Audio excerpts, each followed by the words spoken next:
दोस्तों, अपने जीवन में सफल होने और जीतने के लिए आपको नफरत करने वालों को क्यों नजरअंदाज करना चाहिए? यदि आप जीवन में अपने जुनून का पीछा कर रहे हैं, तो हमेशा ऐसे लोग होंगे जो इसके लिए आपसे नफरत करेंगे। नफरत करने वाला वह व्यक्ति होता है जो यह देखकर नफरत करता है कि आप जीवन में अपने जुनून का पीछा कर रहे हैं और अपने अंदर की असुरक्षा के कारण वह आपको तोड़ना चाहता है। नफरत करने वाले व्यक्ति को अक्सर खुद भी मानसिक समस्याएं होती हैं। शायद बचपन में उनके साथ दुर्व्यवहार हुआ हो, शायद उनके परिवार में हाल ही में किसी की दर्दनाक मौत हुई हो, शायद वे अपने जीवन में अपने सपनों को पूरा करना चाहते हैं, लेकिन ऐसा करने के लिए उनमें खुद पर भरोसा नहीं है। स्वाभाविक प्रतिक्रिया नफरत करने वाले से नफरत करना है। मेरा सुझाव है, नफरत करने वाले से नफरत मत करो, बल्कि उन पर दया करो और उन्हें अनदेखा करो।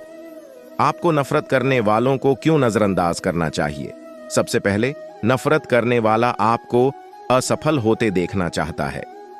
नफरत करने वाले को इससे ज्यादा कुछ भी अच्छा नहीं लगता कि आप जीवन में अपने सपनों का पीछा करें और असफल हो जाए, क्योंकि एक बार फिर ज्यादातर नफरत करने वालों के भी अपने सपने होते हैं, लेकिन वे अपने सपनों को साकार नहीं कर पाते। मैं अपने बारे में जानता हूं। मैंने इस डर को अपने ऊपर हावी होने दिया कि नफरत करने वाले क्या कहेंगे। उदाहरण के लिए, जब मैंने फोटोग्राफी के क्षेत्र में काम करना शुरू किया तो सभी ने मेरा साथ दिया, लेकिन मैं जितना लोकप्रिय होता गया उतने ही लोग मुझसे नफरत करने लगे। और इससे पहले कि मैं अपनी त्वचा को मोटा कर पाता, मैंने नफरत को अपने ऊपर हावी होने दिया। मैं पूरी तरह से पंगु हो गया। मैं ब्लॉग नहीं लिखता, तस्वीरें प्रकाशित नहीं करता, वीडियो अपलोड नहीं करता या अपने निजी विचार साझा नहीं करता, क्योंकि मुझे डर था कि दूसरे लोग मुझसे नफरत करेंगे। दोस्तों, ये डर कहां से आता है? मनुष्य के रूप में हम सभी चाहते हैं कि दूसरे हमें प्यार करें, हमारा साथ दें और हमें स्वीकार करें। अतीत में दूसरे मनुष्यों या जनजाति द्वारा अस्वीकार किए जाने का मतलब मृत्यु था। आज की दुनिया में हमें अभी भी दूसरों द्वारा अस्वीकार किए जाने का जैविक डर है, लेकिन सौभाग्य से आधुनिक समाज में हम भूख से नहीं मरेंगे या दूसरों द्वारा बहिष्कृत होकर नहीं मरेंगे। इसलिए ऐसा मत सोचिए कि नफरत करने वालों से डरने की वजह से आप दोषपूर्ण हैं। नफरत किए जाने से डरना सामान्य बात है। हालांकि इस रोमांचक सच्चाई को भी समझें। दूसरों के निर्णय के डर पर काबू पाने के लिए मोटी त्वचा का निर्माण करना संभव है। सबसे पहले खुद का मजाक उड़ाएं। अगर आप खुद का मजाक उड़ाएंगे और अपनी सारी कमियां बताएंगे, तो जब दूसरे लोग आपकी आलोचना करेंगे या मजाक उड़ाएंगे तो आपको कोई तकलीफ नहीं होगी। उदाहरण के लिए, मैं हमेशा खुद का मजाक उड़ाता और मैं खुद को बहुत गंभीरता से नहीं लेता। इसीलिए जब लोग मेरा मजाक उड़ाते हैं तो मुझे कोई आपत्ति नहीं होती, क्योंकि मैं पहले ही खुद का मजाक उड़ा चुका हूं। अपनी शारीरिक शक्ति का निर्माण करें। मैंने पाया है कि जितना अधिक बार मैं जिम जाता हूं, मैं अपने डेडलिफ्ट में उतना ही मजबूत होता जाता हूं, और जितना अधिक मैं अपनी मांसपेशियों को विकसित करता हूं, मैं इस बात की कम परवाह करता हूं कि दूसरे मेरे बारे में क्या सोचते हैं। क्यों? मेरा सिद्धांत, ऊंचा टेस्टोस्टेरोन स्तर मुझे अपने आप में अधिक आत्मविश्वासी बनाता है, और मैं इस बात की कम परवाह करता हूं कि दूसरे मेरे बारे में क्या सोचते हैं।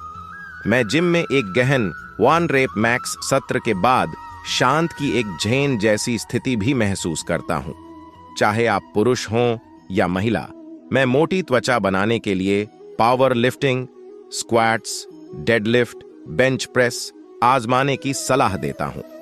प्रकाशन जारी रखें। जितना ज्यादा मैं प्रकाशित करता हूं और जितना ज्यादा मैं खुद को लोगों के सामने रखता हूं, उतना ही ज्यादा मेरा आत्मविश्वास बढ़ता है, और जितना ज्यादा मेरा खुद पर भरोसा होता है, यह एक सकारात्मक फीडबैक लूप है।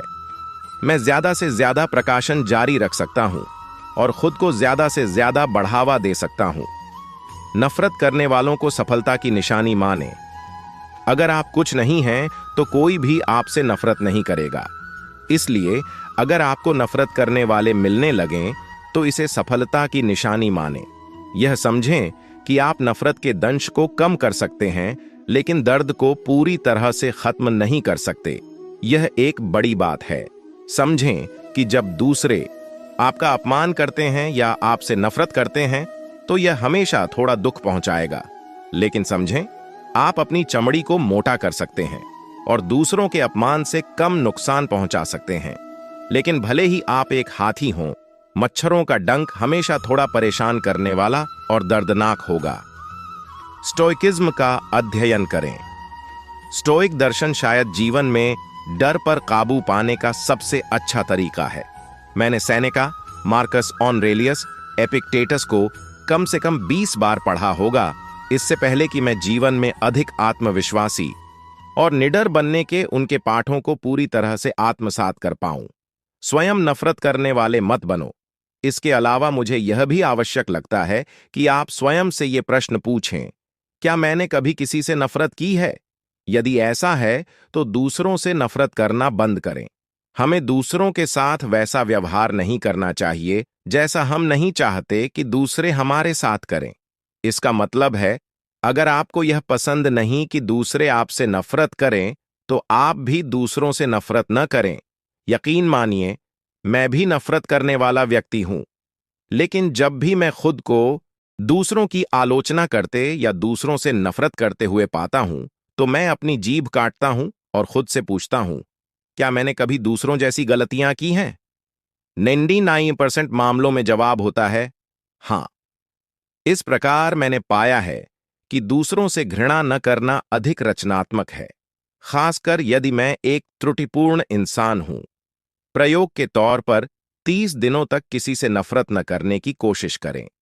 किसी और के बारे में कुछ भी नकारात्मक न कहें और देखें कि क्या यह आपकी आंतरिक मानसिकता को सकारात्मक तरीके से बदलने में मदद कर सकता है। दूसरों की आलोचना करते या दूसरों से नफरत करते हुए पाता हूं, तो मैं अपनी जीभ काटता हूं और खुद से पूछता हूं, क्या मैंने कभी दूसरों जैसी गलतियां की हैं? 90% केस में जवाब होता है हां। इस प्रकार मैंने पाया है कि दूसरों से घृणा न करना अधिक रचनात्मक है, खासकर यदि मैं एक त्रुटिपूर्ण इंसान हूं। प्रयोग के तौर पर 30 दिनों तक किसी से नफरत न करने की कोशिश करें। किसी और के बारे में कुछ भी नकारात्मक न कहें और देखें कि क्या यह आपकी आंतरिक मानसिकता को सकारात्मक तरीके से बदलने में मदद कर सकता है। हमारे दिमाग में जितनी कम नकारात्मक सोच होगी, हम उतनी ही सकारात्मकता फैला सकते हैं। सकारात्मक रहें, साहसी बनें और कभी भी अपने आप पर संदेह न करें। हमें इच्छाओं के झूठे रूपों, समाज द्वारा आप पर थोपी गई झूठी इच्छाएं को खत्म करने का प्रयास करना चाहिए। लेकिन हमें हमेशा खुद को बेहतर बनाने का प्रयास करना चाहिए और अपने आत्मविकास को कभी नहीं रोकना चाहिए। दूसरों की मदद करने से पहले खुद की मदद करें। अगर आप किसी पौधे को देखें, तो वह हमेशा अधिक पाने की कोशिश करता है। वह अधिक पोषण, अधिक धूप पाने की कोशिश करता है और बड़ा होने की कोशिश करता है और अपने आसपास की सभी जगहों पर मालिक बनने की कोशिश करता है। पौधा बढ़ता रहता है और अपनी जड़ें जमीन में और भी गहरी खोदता है। वह बड़ा और बड़ा होने की कोशिश करता है और सूरज की रोशनी प्रतिस्पर्धी पौधों की को रोकता है। एक तरह से पौधा लालची और स्वकेंद्रित होता है। आधुनिक समाज में स्वार्थी होना बुराई का पर्याय बन गया है। मैं इससे असहमत हूं। मुझे लगता है कि हमें स्वार्थी या स्वकेंद्रित होना चाहिए और दूसरों को सशक्त बनाने या उनकी मदद करने से पहले खुद को विकसित करना चाहिए। एक प्राचीन कहावत है, यदि आपका अपना लॉन सूखा है, तो अपने पड़ोसी के लॉन में पानी डालने की कोशिश मत करो। हाल ही में मुझे एक और कहावत सुनने को मिली, अपने टखने की मदद करने से पहले अपने घुटने की मदद करें। आपका घुटना आप स्वयं हैं, क्योंकि यह आपके करीब है और आपका टखना अन्य लोगों का है। मैं अंततः यह मानता हूं कि जीवन का उद्देश्य दूसरों को और समग्र मानवता को सशक्त बनाने में मदद करना है, वर्तमान मानवता और भविष्य की मानवता को। लेकिन दूसरों की मदद करने से पहले हमें खुद को मजबूत बनाना होगा और खुद की मदद करनी होगी। क्योंकि अगर हम खुद का बोझ उठाने के लिए मजबूत नहीं हैं, तो हम अपना और दूसरों का बोझ कैसे उठा पाएंगे? प्रयास करने से बहुत से लोगों को तनाव, चिंता और दुख होता है। लेकिन समस्या यह है कि बहुत से लोग बहुत अधिक उम्मीदें लेकर प्रयास करते हैं। इसलिए मेरा समाधान यह है, अधिक पाने का प्रयास करें, लेकिन कोई अपेक्षा न रखें। इसका मतलब है, हमेशा अधिक शक्तिशाली, प्रभावशाली बनने का प्रयास करें और खुद को विकसित करना जारी रखें। लेकिन अगर आपकी उम्मीदें हकीकत में पूरी नहीं होती हैं, तो निराश न हों। इसका मतलब है, जीवन में अपने प्रयासों के लिए उम्मीदें न रखें, क्योंकि आप सबसे होशियार, सबसे प्रतिभाशाली और सबसे मेहनती व्यक्ति हो सकते हैं। लेकिन जीवन में जो हम उम्मीद करते हैं, उसे हासिल करने के लिए हमें अपनी तरफ से थोड़ी किस्मत की भी जरूरत होती है। हमें जीवन में और अधिक प्रयास करना चाहिए, अन्यथा हमारे पास सुबह उठने का कोई कारण नहीं होगा। अगर हम जीवन में प्रयास नहीं करते हैं, तो हमारे पास जीने के लिए उत्साह और जोश नहीं होगा। अगर हम जीवन में प्रयास नहीं करते हैं, तो हम जीवन में आत्मसंतुष्ट और स्थिर हो जाते हैं। व्यक्तिगत रूप से मुझे लगता है कि ऊब ऊब और अस्तित्वगत भय सबसे खराब मानवीय भावना है। यह तनाव, चिंता और भय से भी बदतर है, क्योंकि कम से कम तनाव, चिंता और भय अक्सर हमें कुछ करने और जीवन में कुछ करने के लिए प्रेरित और प्रेरित कर सकते हैं। ऊब और ऊब हमें जीवन से डरने और नशीली दवाओं, शराब और नासमझ, मनोरंजन, मीडिया, समाचार और वीडियो गेम के माध्यम से अस्तित्वगत भय की भावना को सुन्न करने का कारण बनती है। धन्यवाद।